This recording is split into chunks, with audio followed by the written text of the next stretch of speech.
They were at 8588 Sunset, across from where the Mel's is. Okay. Now. I feel like every episode I'm saying it's across from where Mel's is. You know Mel's, right? But all of you fans in Australia, you know Australia and New Zealand, you know where Mel's is. But before they were Mocambo, they were Club Versailles, which was set to open December 1937. It was run by Lee Francis, who was a prominent Hollywood madam. Opening night was coming up, and they were all booked with reservations, but the liquor license didn't come through, so they were never able to open. Cool. Francis then sold it to a nightclub owner from Cleveland named Phil Selznick, who opened it anyway without a license. Oh, cool. And they just got the license eventually, but he got arrested October 16th, 1938 for selling liquor after 2 a.m. though. So Versailles limped on a little after that, but then it hit the big time and came under the ownership of Charlie Morrison. Yeah. So this was another New York guy who worked in his dad's movie theaters as a kid, became a talent agent as a teenager, and by age 21... Hey, I let you hear a lot. Sure thing, Mr. It's boss. I could get you booked in the latest Edison movie. You should be doing clubs. By age 21, he was one of the top agents in New York. Isn't that weird? Yeah, that's crazy. He decided to move to LA to open a nightclub, and on January 3rd, 1941, of course the 21-year-old talent agent wants to move to LA to open a nightclub. A tale as old as time. January 3rd, 1941, Club Versailles reopened as the glamorous Mocambo. Okay. And who was his partner in this? Felix Young. Oh, really? Yep, the gangster's back.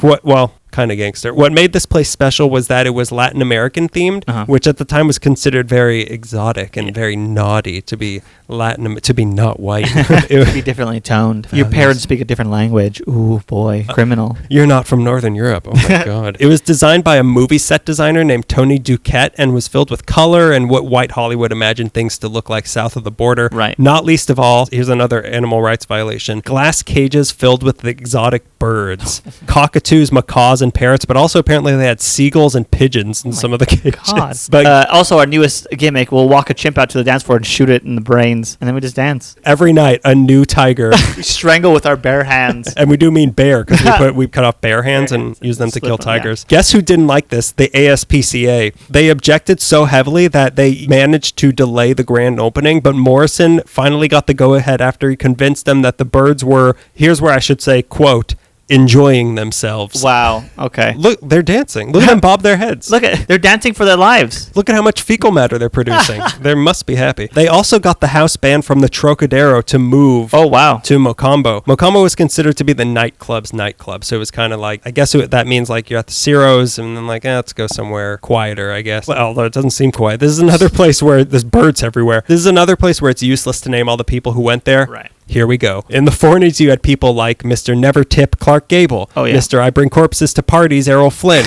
Which was confirmed. Which was confirmed by Drew Barrymore. Mr. I Bring Corpses to Parties and It's Funny, Charlie Chaplin. And then you had Henry Fonda, Elizabeth Taylor, James Cagney. Whenever Humphrey Bogart and Lauren Bacall would walk in, the band would play that old black magic. That's pretty nice. On the opposite end, Myrna Loy and Arthur Hornblower had their divorce party at Mocambo. Cool. Then in the 50s, you had people like Natalie Wood, Tony Curtis, Sophia Loren, Grace Kelly, Double Reynolds. There were about 200 people there every single night at Mocambo. This also seemed to be a place where celebrities got into a lot of fights. These are the ones I have. 1941, an LA Times writer named Jimmy Fiddler wrote some mean things about Errol Flynn in the paper. So when Flynn saw him in Mocambo, he went up to him and punched him. Cool. That same year, an agent named William Burnside punched out Michael Romanoff. Wow, really? Romanoff later said, I wish they had let me go just for a minute and I would have annihilated him.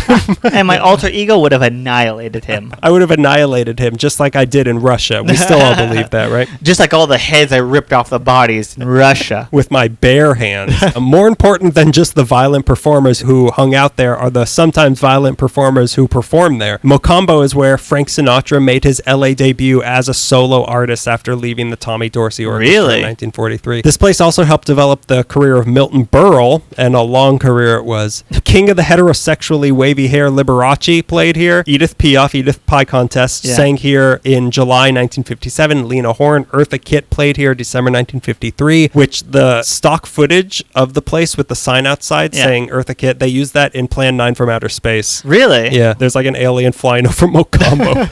which is a dish they served there. On Monday nights, they had a band called the Firehouse 5+2. That's Ward Kimball's band, the Disney band. Yep, That's they played fantastic. there. They played there weekly. Really? Yep. Speaking of animators, this place was honored with the Looney Tunes treatment in 1947 with Bugs Bunny visiting Mocambo in slick hair. I can't find it online. There's only like clips online and one really bad video of it, but We'll find it. I'll talk to the Animaniacs. My We'll drag get it. inspiration, Bugs Bunny. Bugs Honey. One big thing that happened here that got a lot of attention just a few months back was in 1955. As the story goes, the club wouldn't book Ella Fitzgerald because she was black, but Marilyn Monroe promised the club that she would be there in the front row every night, pulling in huge publicity. If they did, so they did, and Ella's career took off. That was at Mocambo. That was at Mocambo. It's a nice story, but it's only kind of true. You already heard Mocambo was not against booking black artists. They already had Eartha Kitt and Lena Horne and Dorothy Dandridge amongst other people. The real reason she wasn't booked was partly because jazz was not seen as glamorous enough for a place like Mocambo, which is racist in a different way. But mostly it was because she was a larger woman who wasn't seen as sexy enough, which is also really mean. Yeah. Marilyn, still good on Marilyn Monroe. Well, there's even more. Marilyn Monroe was a big Ella Fitzgerald fan and actually studied her music to learn how to sing better. But whether or not she actually had a hand in Fitzgerald getting booked there or not is still up for debate, because Monroe wasn't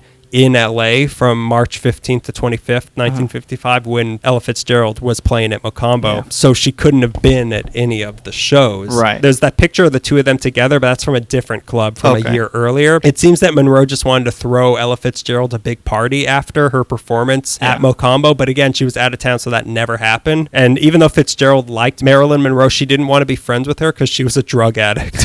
Now I'm going to go back to all my friends, jazz players. Yeah, Charlie Parker.